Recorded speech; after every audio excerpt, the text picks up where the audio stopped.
Hello students and welcome to the channel the H classes. अगर आप मेरे channel पर नए आए हैं तो मेरे चैनल को सब्सक्राइब कर लें और बेल आइकन को प्रेस कर लें ताकि मेरे चैनल नोटिफिकेशंस आपको मिलते रहें और आपको जल्द से जल्द पता लग सके कि मैं कौन सी वीडियो अपलोड कर रहा हूँ। तो अब आते हैं चैप्टर नंबर 8 पे, क्लास 6 सिविक्स पे, जो कि है रूरल लाइवलीहुड्स क्लास 6। मैंने कुछ नोट्स या कह लो इम्पॉर्टेंट पॉइंट्स हैं ये चैप्टर के, जो सिर्फ हमें पढ़ने होते हैं चैप्टर में से, लेकिन हमें पूरा चैप्टर रीड करना पड़ता है और फिर उसमें से जो मेन पॉइंट्स हैं वो समझने पड़ते हैं। लेकिन अब मैंने क्या किया, मैंने जो पॉइंट्स हैं मेन, उन्हीं को सीधा उठा लिया है चैप्टर में से और इसमें नोट्स की फॉर्म में लिख दिया है, पॉइंट्स की फॉर्म में। बस हम अब इसी को डिस्कस करेंगे और हमारा पूरा चैप्टर हो जाएगा। अब आप क्या कर सकते हैं, यहाँ पर वीडियो को पॉज कर सकते हैं और इसके स्क्रीनशॉट ले सकते हैं, ताकि आप जब बाद में चैप्टर को रिवाइज़ करना चाहें तो आप सिर्फ इन्हीं पॉइंट्स को रीड कर लें और आपको पूरा चैप्टर रिवाइज़ हो जाएगा। आपको सारे कंसेप्ट्स जो हैं क्लियर हो जाएंगे, याद आ जाएंगे। तो ये आ जाता है डिफरेंट ऑक्यूपेशन कौन कौन से। People in this village are, वो ये कौन से विलेज की बात हो रही है, कलपट्टू विलेज है उसकी बात हो रही है। People in this village are involve in different profession such as black smith, teacher, washerman, weavers, barbers, mechanics, shopkeepers and traders. तो इन सारे प्रोफेशंस में लोग हैं, कोई टीचर है, कोई ब्लैक स्मिथ है, लोहार है, कोई वॉशरमैन है मतलब कपड़े धोता है, कोई धोबी, कोई वीवर है कपड़े बुनने वाला, कोई बार्बर है बाल काटने वाला, मैकेनिक है, शॉपकीपर है, ट्रेडर है। तो ये सारे डिफरेंट ऑक्यूपेशंस है लोगों के। फिर shops, Kalpattu village has a variety of small shops such as tea shops, grocery stores, barber shops, cloth shops, tailor shops, fertilisers and seed shops. ये सारा मुझे लगता है आपको समझ में आ गया होगा कि कौन कौन सी शॉप्स हैं। ये सिर्फ नाम ही है शॉप्स के, इसमें ऐसा कुछ समझाने वाला है नहीं। और वैसे भी मैंने जो ये नोट्स हैं, ये मतलब शॉर्ट पॉइंट्स हैं, इसमें बिल्कुल आपको क्लियरली समझाने की भाषा में ही लिखा हुआ। Life of a woman farmer, एक वुमन फार्मर है, लेडी फार्मर है, उसका नाम है तुलसी। वो रामलिंगम एक फार्मर है बहुत बड़ा, उसके फार्म लैंड पे काम करती है। And does various work like transplanting paddy, वो पैडी को ट्रांसप्लांट करती है। इसका मतलब क्या होता है कि पैडी क्या होता है, राइस की जो कल्टीवेशन होती है उसमें एक जगह से दूसरी जगह पे उसको बार बार 1-2 बार उखाड़ के और फिर वापस से भुना होता है। इसको कहते हैं ट्रांसप्लांट करना, एक जगह से उसको प्लग करके दूसरी जगह प्लांट कर देना, इसे कहते हैं ट्रांसप्लांट करना। वीडिंग का मतलब होता है कि जैसे जो अनवांटेड प्लांट्स होते हैं, जैसे घास उग जाती है और बाकी जो अनवांटेड प्लांट्स होते हैं जिसे हम उगाते नहीं हैं, लेकिन हमारे प्लांट्स के साथ वो अपने आप घास वगैरह जो उग जाती है जिसे हम चाहते नहीं हैं और वो हमारे प्लांट्स के लिए नुकसानदायक होती है, उसे जब काटते हैं तो उसे वीडिंग कहते हैं और जो अनवांटेड प्लांट्स होते हैं उन्हें वीड्स कहते हैं। फिर हार्वेस्टिंग करना, जब कटौती होती है उसकी, जब फसल उग जाती है उसको फिर काटते हैं हम अपने यूज़ के लिए, जैसे हम पैडी को या राइस को जब हम अपने यूज़ के लिए हम काट लेते हैं, उसे कहते हैं हार्वेस्टिंग। तो वो 40 रुपीज़ कमाती है daily. She also does house hold task like cooking, cleaning, washing clothes. तो वो कुकिंग भी करती है, क्लीनिंग भी करती है, कपड़े भी धोती है घर में अपने। बीइंग इन डेट, अब बीइंग इन डेट का मतलब क्या होता है, उधार में रहना। जब फार्मर्स हैं, अब उनके पास इतना पैसा अगर नहीं है कि वो अपने बुआई कर सकें और वो अपना जो है अपनी फसल को बो सकें ताकि वो बाद में पैसा कमा सकें, तो इसलिए उनको पैसा बोरो करना पड़ता है, क्योंकि उनके पास पैसा पहले से नहीं होता है। अब वो बोरो करते हैं पैसा, तो फिर अब वो मनी लेंडर से बोरो करते हैं, वो बैंक में तो जाते नहीं है क्योंकि वहाँ पे डॉक्यूमेंट्स दिखाने पड़ेंगे।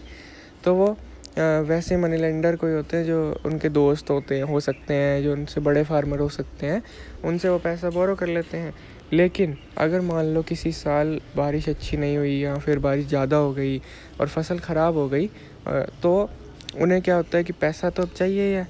अब वो पैसा जो लिया था, बोरो किया था, वो भी अब वापस नहीं दे पा रहे हैं और अब अपनी फैमिली को कैसे चलाएं, तो वो और पैसा ले लेते हैं उधार में। अब पहला उधार भरा नहीं, दूसरा उधार और ले लिया, अब दूसरा उधार नहीं भरा जा रहा, तीसरा उधार ले लिया, ऐसे तीसरा, चौथा, पांचवा उधार लेके वो एक समय ऐसा आता है जब वो इतना ज़्यादा उधार ले चुके होते हैं कि वो अपने उधार को चुका ही नहीं सकते, चाहे वो जितनी भी मेहनत कर लें, जितना भी उनकी फसल ठीक हो उग जाए, अच्छी उग जाए। तो इसे कहते हैं debt trap, being in debt. फिर फार्मर्स की बात कर लेते हैं। In Kalpattu village there are labourers and farmers. वहाँ पर लेबरर्स हैं, फार्मर्स हैं। All of them depend on farming. Big farmers cultivate their land and sell products in the market. Some people in the village depend upon a forest, animal husbandry, dairy produce, fishing etcetera. मुझे लगता है यही समझ आ गया होगा। अब source of livelihood, क्या सोर्स ऑफ लाइवलीहुड है, मतलब उनकी जीवन कैसे चलता है, उनकी फैमिलीज़ कैसे चलती हैं। फार्मिंग एंड कलेक्शन ऑफ महुआ, मतलब कि एक महुआ, एक नाम का ट्री नाम के एक होता है महुआ, उससे वो करते हैं, तोड़ लेते हैं पत्तियाँ, तेंदू की पत्तियाँ तोड़ लेते हैं, हनी कलेक्शन कर लेते हैं, तो इससे उनका लाइवलीहुड चल जाता है। यही उनके इम्पोर्टेंट सोर्सेज हैं। फिर रूरल लाइवलीहुड, रूरल मतलब कि जो विलेजेस में पीपल है उनका लाइवलीहुड कैसे चलता है। People in rural areas earn their living in various ways. They undertake in farming और non-farming activities. दो टाइप की एक्टिविटीज़ कर सकते हैं, या तो फार्मिंग एक्टिविटीज़ या नॉन फार्मिंग एक्टिविटीज़। एक तो वो फार्मिंग कर सकते हैं, मतलब खेती कर सकते हैं अपनी, और या फिर नॉन फार्मिंग एक्टिविटीज़ जैसे कि डेयरी प्रोडक्ट्स हो गए, वो बेच सकते हैं। और दूसरी जो शॉपकीपर बन सकते हैं, शॉप चला सकते हैं। बाकी जो दूसरे फूड्स होते हैं उनको बेच सकते हैं। ये सारी नॉन फार्मिंग एक्टिविटीज़ कर सकते हैं। कपड़े की वो बुआई कर सकते, कपड़े जो बुनाई कर सकते हैं, कपड़े बुन सकते हैं, ठीक है। ये सारी चीज़ें जो हैं ये नॉन फार्मिंग एक्टिविटीज़ होती है। जो फार्मिंग जिसमें खेती ना हो रही हो और खेती से रिलेटेड चीज़ें ना हो रही हो, प्रोडक्शन ना हो रही हो, उसे नॉन फार्मिंग एक्टिविटीज़ कहते हैं। However, some people do not find work to keep them employed throughout the year. लेकिन कुछ लोगों को इतना मौका नहीं मिल पाता कि वो पूरे साल तक एम्प्लॉयड रहे, मतलब पूरे साल तक उनको काम मिला रहे। उन्हें साल के कुछ महीनों में ही काम मिलता है और बाकी महीनों को उनको खाली गुजारना पड़ता है। फिर Pudupet, people earn their living by fishing in the sea in this area. Pudupet एक जगह का नाम है, वहाँ पर फिशिंग करके लोग अपनी कमाई कर लेते हैं, अपना जो है लाइवलीहुड को चला लेते हैं। कैटामरान्स, फिशिंग बोट्स होती हैं, कैटामरान्स आर यूज्ड फॉर फिशिंग, इन्हें ही फिशिंग के लिए यूज़ किया जाता है। दे रिटर्न टू द कोस्ट, मतलब कि किनारे पे जब वो रिटर्न करते हैं, वो अपने जो कैच की होती है उन्होंने फिशेस, उन्हें वो लेकर के आते हैं और फिर वो मार्केट में सेल करते हैं उन्हें। Fisherman usually take loans from banks to purchase catamarans, nets and engines. तो ये इन्हें जब कैटामरान्स मतलब बोट्स जो होती हैं, नेट्स होते हैं, इंजन्स होते हैं, इन्हें जो इन्हें ख़रीदना होता है इसके लिए वो लोन्स ले लेते हैं बैंक्स से। मतलब ये जो है ऑफिशियली लोन लेते हैं, ये उसमें मनी लेंडर्स या अपने दोस्तों वगैरह से इनफॉर्मल लोन नहीं लेते, फॉर्मली लोन लेते हैं, ठीक है। There are different ways in which people earn their living in villages. Villages में कैसे कैसे लोग अर्न करते हैं, ये कुछ पॉइंट्स हैं, मैंने NCERT की बुक में से ही उठाए हैं, मैंने कहीं से और कोई गाइड वगैरह नहीं यूज़ की है ये। तो आप निश्चिंत रहिए कि ये आपको बिल्कुल प्रॉपर वही मिल रहा है जो NCERT में लिखा हुआ है, सिर्फ पॉइंट्स की फॉर्म में, और कुछ नहीं। This is in the form of points. तो village people are engaged in both farm activities and non farm works such as making utensils, baskets etcetera. तो वो फार्मिंग एक्टिविटीज़ भी करते हैं लेकिन नॉन फार्मिंग एक्टिविटीज़ भी करते हैं। अब नॉन फार्मिंग में क्या होता है, ये बर्तन बनाते हैं, बास्केट्स बनाते हैं, फिर उन्हें बेचते हैं, तो ये हो गया non farming. There are agricultural labourers as well as big farmers. अब एग्रीकल्चरल लेबरर्स भी हैं जो दूसरे फार्म्स पर काम करते हैं, लेबर वर्क करते हैं, लेकिन कुछ बिग फार्मर्स भी हैं जैसे कि रामलिंगम। तो वो सारे टाइप्स के उसमें हैं, आ जाते हैं। Working on farms involves operation such as preparing the land, sowing, weeding and harvesting of crops. अब इन सब के मतलब मैंने आपको बता दिया। प्रिपेयरिंग द लैंड क्या होता है कि अब खेती करने से पहले, सीड्स को डालने से पहले ज़मीन में उसको एक बार प्लो किया जाता है, जिससे मिट्टी को मतलब नीचे की मिट्टी जो फर्टाइल सॉइल होती है उसको ऊपर ला दिया जाता है और ऊपर की सॉइल को नीचे ला दिया जाता है। ये एक प्लो आपने सुना होगा, जो बैल के पीछे या ट्रैक्टर के पीछे लगा दिया जाता है, एक हल जिसे कहते हैं, तो उससे प्लोइंग की जाती है जिससे कि सॉइल जो है अच्छी हो जाती है और फिर उसमें बुआई कर दी जाती है सीड की, सो कर दिए जाते हैं सीड। फिर वीडिंग मैंने आपको बता दी, तो वो मैंने आपको बता दिया है। In India nearly 2 out of every 5 rural families are agricultural labour farm families. तो हर 5 में से 2 फैमिलीज़ क्या है, रूरल विलेजेस की बात हो रही है। ये आप अपने ऊपर ना लें, ये विलेजेस की बात हो रही है कि विलेजेस में हर 5 में से 2 फैमिलीज़ क्या हैं, रूरल उसमें है, एग्रीकल्चरल लेबरर हैं, क्योंकि उनके पास इतना ज़्यादा जो कैपिटल मतलब कि मनी नहीं है और लैंड भी नहीं है। The members of these families usually work on the other people's fields to earn a living. ये दूसरे लोगों के फार्म्स पर काम करते हैं और पैसा कुछ कमा लेते हैं। In India 80% of farmers belongs to this group. Only 20% of India's farmers are well off. तो जो इंडिया के फार्मर्स हैं, पूरे फार्मर्स जितने भी फार्मर्स हैं, उसमें से 80% जो फार्मर्स हैं वो एग्रीकल्चरल लेबरर्स हैं, मतलब कि दूसरे फार्म पर काम करते हैं, और जो 20% है वो वेल ऑफ है, मतलब कि उनके पास पूरा पैसा है, लैंड है, पूरा सब कुछ है, वो अपने फार्म पर खुद खेती करवा सकते हैं और उन्हीं के फार्म पर ये 80% लोग जो हैं ये काम करते हैं। Many people in rural areas depend upon a collection from the forest, animal husbandry, dairy produce और फिशिंग एट्सेट्रा। तो जो बहुत सारे लोग हैं रूरल एरियाज़ में वो फॉरेस्ट से जो कलेक्शन करते हैं, जैसे कि हनी कलेक्शन हो गई, और जो पहले हमने पढ़ा कि वो तेंदू लीव्स की, महुआ की कलेक्शन करते हैं, उससे वो पैसा कमा लेते हैं। या फिर एनिमल हस्बेंड्री, मतलब कि एनिमल्स को पाल कर उनके जो प्रोड्यूस होते हैं, जैसे कि डेयरी प्रोडक्ट्स होते हैं, और जो वूल हो गई, शीप से निकलती है जो, ये सारी चीज़ें वो एनिमल हस्बेंड्री करके बेच देते हैं। एनिमल हस्बेंड्री मतलब उनकी टेक केयर करना, उनको खाना पीना देना, बस यही होता है एनिमल हस्बेंड्री। डेयरी प्रोड्यूस मैंने आपको बता दिया कि जो दूध और दूध से बनने वाली चीज़ें होती हैं। और फिशिंग भी कर लेते हैं, उससे भी उनको पैसा मिल जाता है।